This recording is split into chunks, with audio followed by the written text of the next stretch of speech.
Welcome back to another short video. మధ్య బాగా busy అయిపోయినట్టున్నావు, రావడం తగ్గించేసావు. ఇలా బయటికి వెళ్తే తిని చాలా రోజులైంది మామ, అందుకే ఈ రోజు అయితే తోటకి వెళ్తాం చేసుకో తినేదానికి.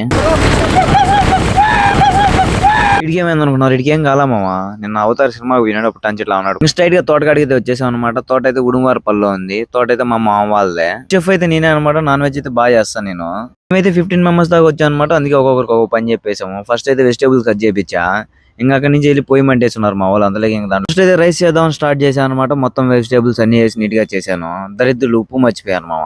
రైస్ ఏ లోపల మీకు ఒక విషయం చెప్తామేనండి మామ. మీకు వంట వస్తుందంటే వస్తుందని ఎక్కడ చెప్పకండి. ఎందుకంటే వంట వస్తుందంటే మనమే చేయాలా, అదే రాదని చెప్తే వాళ్ళు చేస్తారు, మనం తినాలా. ఒక పక్క రైస్ అవుతుంది, అలా ఇంకో పక్క చికెన్ అయితే స్టార్ట్ చేసాం అనమాట. ఆనియన్లు టొమాటోలు కొన్ని మసాలాలు వేసి కర్రీ మాదిరి అవన్నీ చికెన్ అయితే వేసేసి కొద్దిగా వాటర్ అయితే వేసేసాము. రైస్ చెక్ చేసాం అనమాట. రైస్ అయితే బాగానే అయింది. తోటలో చేసుకుంటాం కాబట్టి మామూలు ప్లేట్ లో తింటే బాగుండదు అని చెప్పి అరిటాక్ కోసం వెళ్తున్నాము. అరిటాక్ చూడండి ఎంత పెద్దది ఉందో. ఈ ఒక్క ప్లేట్ లోనే అందరం తినేయచ్చు. కానీ ఇంకా ఎక్స్ట్రాగా 2-3 ఆకులు అయితే తీసుకుని వచ్చాము. వచ్చే లోపల మా వాళ్ళు అయితే స్టార్ట్ చేశారనమాట. వాళ్ళని అయితే టేస్ట్ ఎలా ఉందో కనుక్కుందాము.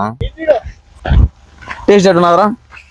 సూపర్, బాగుంది. మీ ఫ్రెండ్స్ అందరికి షేర్ చేయండి అనమాట. ఎప్పుడైనా ఒకసారి ప్లాన్ చేసుకుని తోటలో చేసుకుని తినేదానికి చాలా బాగుంటుంది. సో ఈ వీడియోకి అయితే ఇంతే. మన పేజ్ అయితే ఫాలో చేసి పెట్టుకో. ఇలాంటి కంటెంట్ ఇచ్చి పడేద్దాం.